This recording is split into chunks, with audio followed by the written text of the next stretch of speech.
네, 안녕하세요. 저는 오늘 토크쇼 진행을 맡은 삼성증권 리서치센터의 이경자입니다. 안녕하세요. 네, 좀 생소하시겠지만 저는 증권사 감사합니다. 네, 증권사에서 부동산 그리고 리츠 중심 인프라 그리고 프로테크 산업 같이 좀 비상장 기업 중심으로 분석을 하고 있습니다. 그래서 오늘 이렇게 좋은 기업분들 만나게 해주셔서 너무 감사합니다. 예, 시간이 많이 지체가 되어서 그리고 이후에는 가장 중요한 그 스타트업 스피치가 있다라고 알고 있기 때문에 제가 웬만하면 15분 정도에서 핵심적인 질문을 하려고 노력을 하겠습니다. 일단 이제 오늘 취지에 맞게 좀 공통적으로 드리고 싶은 질문은 이제 프로테크 관련입니다. 왜냐하면 이제 제가 느끼기로는 이 프로테크 산업이 많이 발전을 했지만 대부분은 주택 중심 그리고 이제 특히나 유통 중심 그러니까 중개 플랫폼 위주로 많이 성장을 했기 때문에 이러한 산업용 부동산에서는 제가 체감을 잘 못하고 있습니다. 이제 그렇지만 이렇게 산업용 부동산 업계에 계시면서 좀 프로테크에 대해서 필요성을 많이 느끼신다거나 아니면은 지금 직접 접목을 하셔서 비즈니스에 활용하시는 사례가 있을 거라고 생각이 됩니다. 그래서 이제 차례대로 좀 설명을 부탁드리겠습니다. 먼저 옆에 계신 저는 원래 여기 안 앉기로 돼 있어가지고 전혀 질문지도 읽어보지 않고 대비가 되어 있지 않습니다만 일단 뭐 프로테크가 굉장히 중요한 이유는 좀 아까 저희가 뭐 ESG 발표도 했었지만은 그 ESG의 구호가 있습니다. 그 노 스코어 노 데이터. 거꾸로 되네요. 노 데이터 노 스코어. 데이터 없이는 점수도 줄 수 없다. 한마디로 지금 기존에 있는 IoT를 이런 인프라를 활용을 해가지고 이 기업에서 실질적으로 내가 얼마나 에너지를 효율적으로 활용하고 있고 얼마만큼의 재활용 활동하고 있는지를 증거로 제시하지 못하면은 이제 그레시브 스코어 같은 거는 물 건너간다는 뜻인 거죠. 그래서 뭐 단순히 생각하시면은 여기에서부터 이미 시작해야 되는 부분들도 많이 있고요.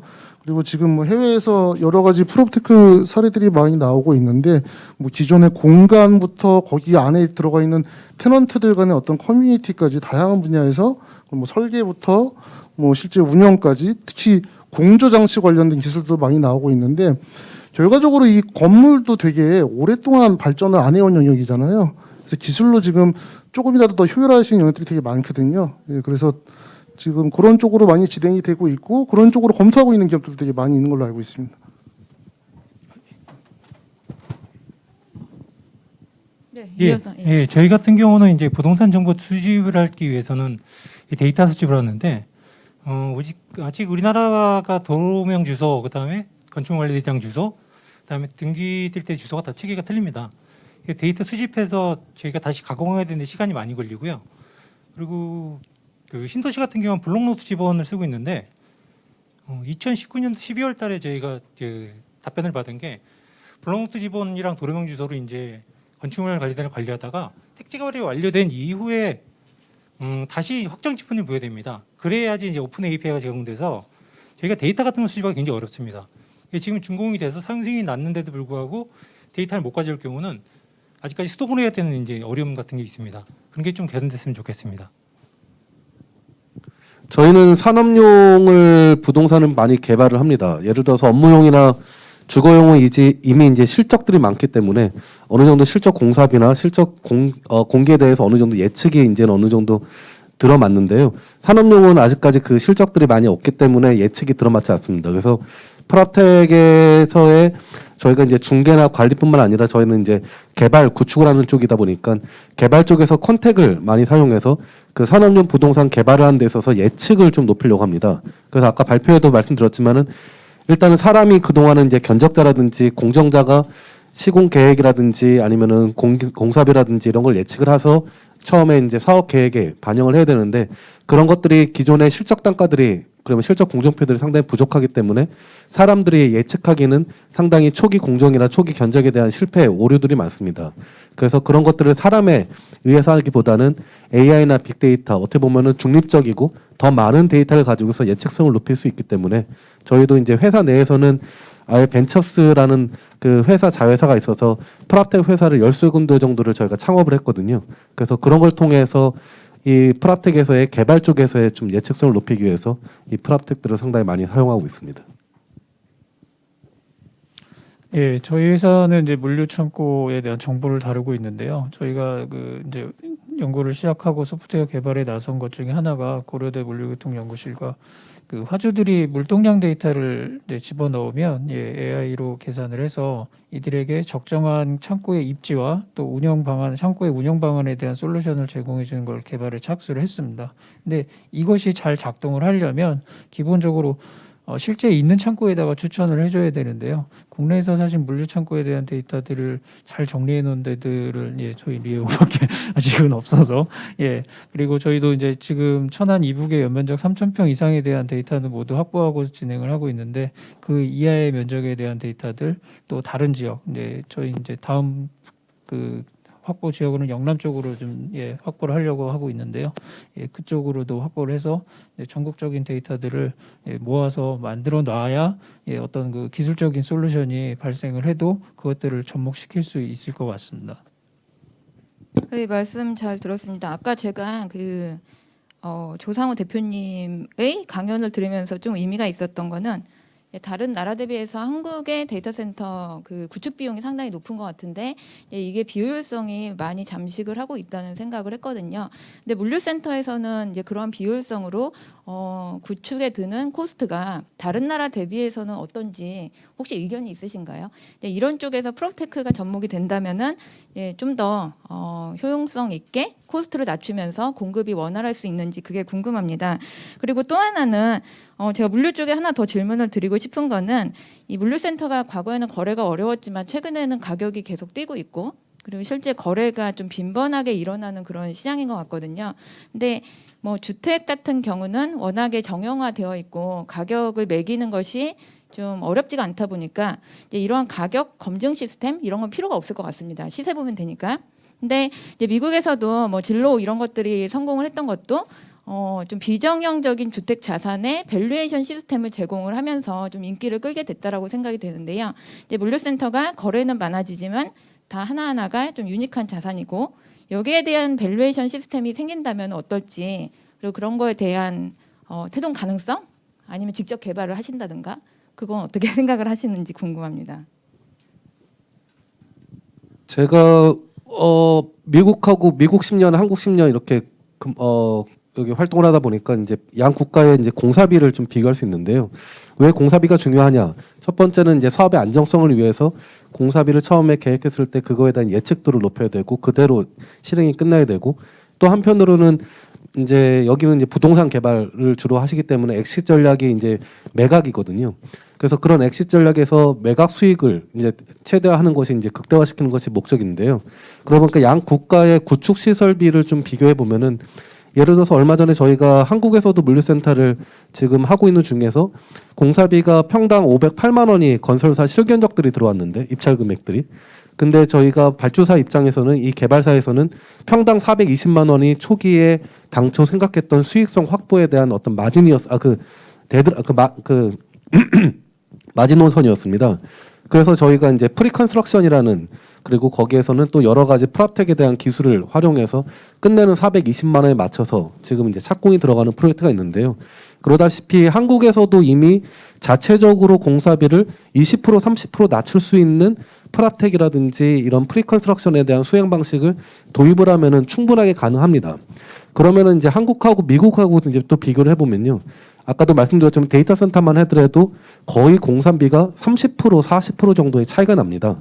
다시 말씀드려서 한국에서는 미국에서의 아까 전에 말씀드렸던 그런 부동산 개발 쪽에서의 데이터 센터 전문 구축사들이 시총이 50조가 될 정도의 꽤 높은 수익을 그렇게 확보하고 있는데 한국에서는 이렇게 공사비가 높은 상태로 그냥 가다 보면은 나중에 매각 수익이 줄어들기 때문에 그만큼 각광받지 못하는 산업이 될까봐 좀 걱정스럽긴 합니다. 그래서 프라텍에 대한 어떤 진일보된 기술들이 미국에도 많이 상용화돼 있고 그런 것들이 좀 한국에 많이 들어와서 공사비를 좀 낮춰서 부동산 개발 하시는 분들이 좀 더 프라텍하고 연계성을 가져서 수익의 극대화를 노릴 수 있는 기회들이 충분하다고 생각이 됩니다. 예, 뭐 물류 같은 경우에는 뭐 이제 이런 거는 저희 최 대표 전문이기는 한데 물류도 사실 뭐 이런 산업용 부동산이나 상업용 부동산이나 거의 똑같이 다 캠레이스로 움직이잖아요. 수익률이 나면은 그 수익률에 맞춰가지고 펀드가 조성이 돼서 들어가서 매입해서 운영을 하는 것이고요. 그래서 저희가 지금 이제 모으고 있는 이런 데이터들 같은 경우를 역으로 추산해가지고 지금 어느 지역의 그런 임대료 시세라든지 뭐 이런 것들까지 파악하는 건 이미 돼 있는데 저희가 지금 추가로 고민하고 있는 것들은 뭐 테넌트라고 다 같은 테넌트가 아니잖아요. 아까 말씀드린 대로 뭐 저기 이탈리아에서 그 DWSF에 각한 사례도 캐링이라는 정말 말도 안 되는 이런 명품 회사가 들어오면서 프리미엄을 받은 것이고 저희가 지금 이제 구축하기 시작해서 막 조금씩 해나가고 있는 작업은 어떤 창고 어느 지역에 어떤 테넌트들이 들어가 있으며 그 중에서 우리가 프리미엄 테넌트로 구분할 수 있는 애들은 누구이며 이들은 왜 이 시설을 굳이 택해서 들어갔는가 이런 것들에 대한 작업을 하고 있습니다. 저희가 이렇게 하는 이유는 저희가 요즘에 이런 그 물류부동산 개발 자문도 많이 의뢰가 들어오다 보니까 좀 더 이거를 데이터적으로 잘 풀어야 될 방법이 없을까?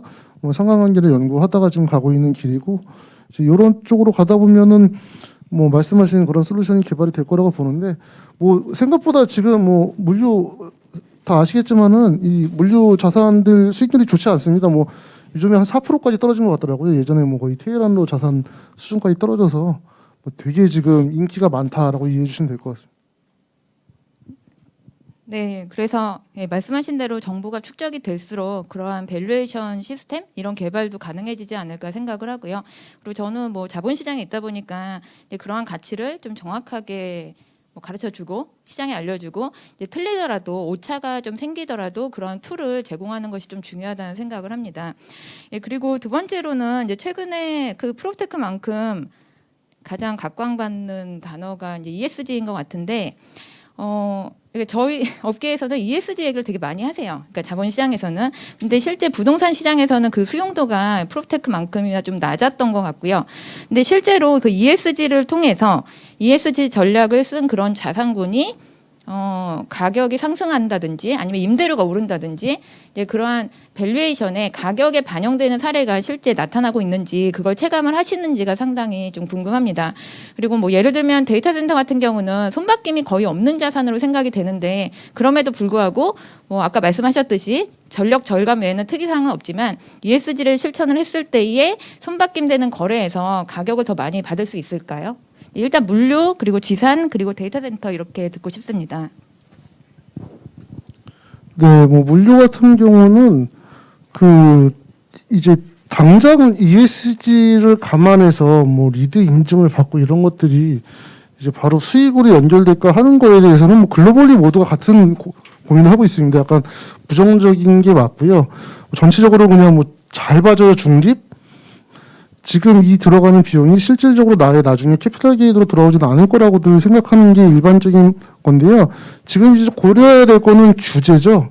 그래서 당장의 어떤 이득보다는 내가 이걸 안 했을 때 리스크를 감안하시는 게 맞는 것 같아요. 예를 들면 EU 같은 경우에는 이제 E랑 소셜과 가버넌스 이 세 가지가 다 결합된 형태의 그 규제 패키지 같은 거를 올해 연말까지 수립을 하거든요.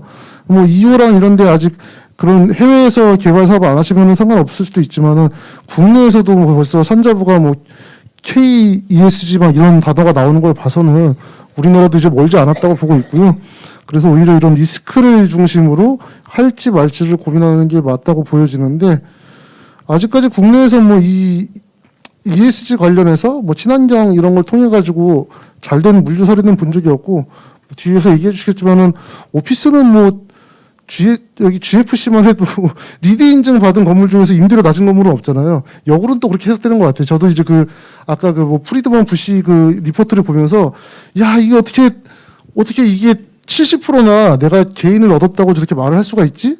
라고 생각을 했는데 이걸 생각해 보면은 돈 있는 사람들이 프리미엄한 거를 지으면서 거기에 ESG 가만히 들어가는 거고 그 자산들은 또 당연히 프리미엄 대접을 받게 되는 이런 선순환의 구조인 것 같다는 생각을 좀 했습니다. 잠깐 물류자산에 대해서 ESG 말씀드리면 저희가 지금 운영단에서는 아직 국내에서는 크게 뭐 임차인들이 그거를 찾는다거나 굳이 인증된 창고를 찾는다거나 이런 이슈들은 아직 크게 눈에 띄지는 않습니다. 다만 저희가 지금 이제 최근에 트라이하고 있는 것 중에 하나는 개발 단계에서의 시작입니다. 물류 부지 뭐 다들 아시겠지만 인허가에 대한 이슈와 인허가를 받고 나서도 민원에 대한 이슈 때문에 개발을 못 하고 있는 현장들도 꽤 있는데요. 아예 인허가를 받는 과정에서 혹은 그 부지를 획득하는 과정에서 ESG에 대한 요소를 넣어서 획득을 하거나 또 그거를 운영을 한다고 하면 인허가를 받을 때도 저는 상당한 도움이 될 거라고 예상이 됩니다. 지금 저희가 뭐 이제 그 H사와 이제 다음 주에 연계를 하는 것도 창원에 있는 어떤 부지를 획득하기 위해서 저희 회사와 이제 같이 갑자기 생각이 안 나네요. 컨소시엄 같은 걸 맺어서 개발 그 부지를 획득하는 작업에 착수하려고 합니다. 예, 저희 이사사 같은 경우는 거의 ESG에 할 여력이 거의 없습니다. 왜냐하면 보통 저희가 이제 상업시설에 있는 인텔리전트 빌딩이나 저희는 대부분 공업시설에 이제 있기 때문에 위치상이나 여러 가지 면을 봤을 때 공사비도 저렴하고 운영비도 다 저렴하거든요. 그리고 아까 말씀드렸다시피 중소기업이 89번에 하다 보고 또 많이 쓰는 사람이라 봐야 건축 설계, 엔지니어링 광고 대행사들이기 때문에 좀 비교하기가 좀 어렵습니다. 그래서 그럴 여력을 할 수 있는 기업들은 거의 없다고 보시면 될 것 같습니다. 그쪽은. 저는 이제 미국 회사니까 미국 회사 입장에서 말씀드리면은 ESG라는 용어가 이제 미국에서 쓰이지 않는데요. 저희는 이제 미국에서 35개 오피스가 있습니다. 지사. 근데 그 지사 건물의 50%를 이미 넷제로 에너지 건물로 전부 다 전환을 해가지고 사용하고 있는데 그게 건물 가치를 올리기 위한 어떤 밸류에이션 작업이라기보다는 저희는 그냥 어떤 보면 사회적인 봉사, 어떤 공헌, 환경에 대한 어떤 뭐 이렇게 뭐 기업의 가치 이런 것들을 생각을 해서 가다 보니까 ESG와 일맥상통하지만은 실은 데이터 센터는 건물의 용도가 아예 다릅니다. 여기는 시설의 안정성이 상당히 중요하기 때문에 ESG를 솔직히 이제 어떻게 보면 환경이라든지 아니면은 사회 공헌적인 요소라든지 이런 것들을 고려하기는 상당히 목적상 맞지가 않거든요. 시설의 안정성을 위해서 전력은 더 갖다 쓰면서 시설의 안정성을 또 답보를 해야 되고 또 한편으로는 아까도 말씀 것처럼 경관이라든지 이런 것들이 좀 유해 시설처럼 보이는 그런 것도 있지만은 한편으로는 그걸 통해서 처음에 구축비를 낮추고 빠른 데이터 센터 인프라를 구축해서 차라리 이제 세수 효과를 내는 쪽으로 이제 유도하기 때문에 실은 데이터 센터는 예전에 2000년대 중반만 해도 미국에서 리드 AP 자격증을 전부 다 획득을 하는 것이 유행이었고 또 모든 건축물에다가 리드 자격증을 따는 게 설티파이를 받는 것이 하나의 그런 유행이었는데 실은 제가 2010년대 들어와서 데이터 센터에다가 리드를 붙이는 경우는 거의 보지 못했던 것 같습니다. 네, 데이터 센터가 사실 가장 전력을 많이 먹는 건축물인데 그럼 이렇게 강화되는 ESG 환경에서는 향후에 그런 친환경 인증을 받기는 조금 불가능하다라고 생각을 해야겠네요. 예, 전력을 줄이는 방법은 있습니다. 하지만은 그것을 ESG 개념에 묶기보다는 어떻게 보면 테넌트 유치력을 좀 더 높이기 위해서 저희가 이제 관리비를 낮추기 위한 그런 용도로서 생각을 하지 ESG에 관련한 그런 용도로는 생각하지 않습니다, 실은. 네, 그럼 여기까지 행사 취지에 맞는 질문을 드렸는데요. 마지막으로는 제가 개인적으로도 좀 궁금하기도 하고 이 온라인 상에서 많은 분들이 궁금해할 만한 사항을 좀 질문을 드리고 싶습니다. 그러니까 오늘 모신 분들이 모두 너무 핫한 그런 자산군에 다 계시기 때문에 그러니까 저도 직간접적으로 많이 문의를 받는 게 이제 개발에 있어서 물류센터, 뭐 지식산업센터 그리고 데이터 센터에 대해서 개발의 난관이 무엇인지를 많이 물으시는 것 같아요. 그래서 한때 특히나 데이터 센터는 이거에 대한 스터디를 상당히 많이 하다가 한 1년 정도가 지나니까 이제 불가능하다는 그런 난제, 그러니까 장애를 많이 체감을 하시고 오히려 좀 빨리 포기를 하시는 그런 때도 많이 봤습니다. 그래서 각자가 지금 느끼시는 그냥 아예 그린필드로 개발을 하실 때에 어떤 게 제일 큰 문제로 작용을 하시는지, 예를 들면 인허가라든지 이제 개발 부지 확보, 그리고 뭐 데이터 센터 전력을 제일 많이 얘기를 하시는 것 같은데 현실적으로 그게 제일 큰 문제인지, 그리고 통계적으로도 많이 미비해서 수요 예측도 어려울 것 같은데 어떻게 보완을 하시는지 그게 궁금하고요. 뭐 대정부 관에 대해서 말씀을 하신다라는 차원에서 의견을 주셔도 좋을 것 같습니다. 예, 뭐 물류센터는 다들 아시겠지만 사실은 인허가가 가장 큰 걸림돌입니다. 그러다 보니까 최근에 뭐 인천 쪽이나 뭐 이런 그 산단에다가 아예 용지 자체가 물류용지로 공급되는 데들 하시는 것들을 선호하는 이유 중에 하나는 인허가에 대한 리스크를 줄이기 위함인 것 같고요.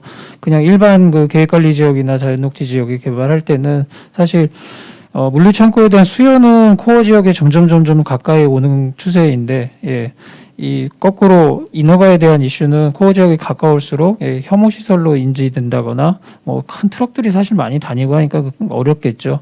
그렇기 때문에 저희는 이제 물류센터에서는 사실 이 ESG에 대한 요소가 상당히 좀 개입이 되어서 주변 그 해당 지역의 주민들이 뭔가 그 사용할 수 있는 편의시설이나 휴식 공간을 제공한다든가 아까 뭐 제가 잠깐 말씀드렸던 대로 물류센터가 센터의 용도만이 아닌 어떤 뭐 전기차의 충전소라든지 이런 용도들로 좀 부가가 돼야 된다고 그래서 저는 앞으로 물류창고에서는 개발 단계에서 특히나 ESG 요소들이 좀 많이 개입이 돼야 된다고 생각을 하고 있습니다. 또 그런 방법으로 정보와 관련돼서도 조금 풀어나갈 수 있는 요소들이 있고요.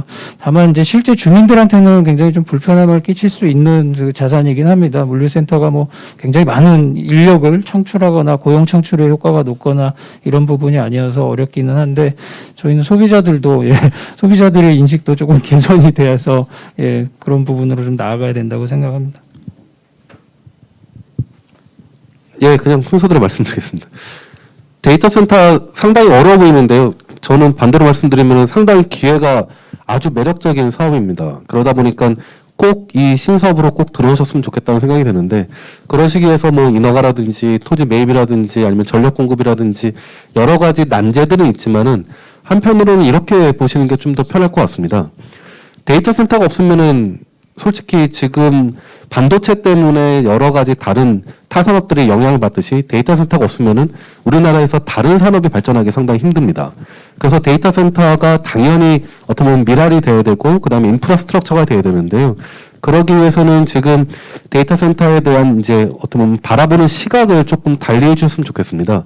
그냥 저거는 사람이 들어가서 근무하는 공간이 아니기 때문에 요새도 이제 신도시라든지 지자체가 내년에 선거가 있기 때문에 이런 디지털, 이런 뉴딜 이런 쪽으로 이제 묶어가지고 데이터 센터를 시에서도 유치를 많이 하는데요. 그래가지고 들어가 보면은 시의원들이나 아니면은 그런 의회에서도 이런 거는 혐오 시설이다. 아니면은 여기는 사람이 출퇴근하지도 않고 우리 시에 인구 증가율도 없다. 이런 식으로 인식이 갖고 있거든요.